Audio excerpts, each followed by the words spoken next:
isno mayam sida aina uchari ba hameng se aina ulakpagi maram doi haijarage ado mayam se mana yumda handoi gi tawre ko adu duga somda thadok minarak pa kangbu singjina loina magi thokpa chana raga leiri haitare nakan jilom loina soidan nate ko somda su lei ko chana ri singse duga mana yumda haliba maram sina maje macha ko ko dore bane ba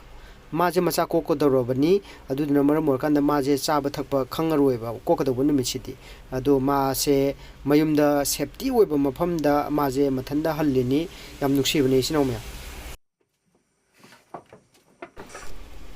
mayam aina ngarang hajabado macha ko ko doba yumda hangi na habado mado macha ko e ngasi se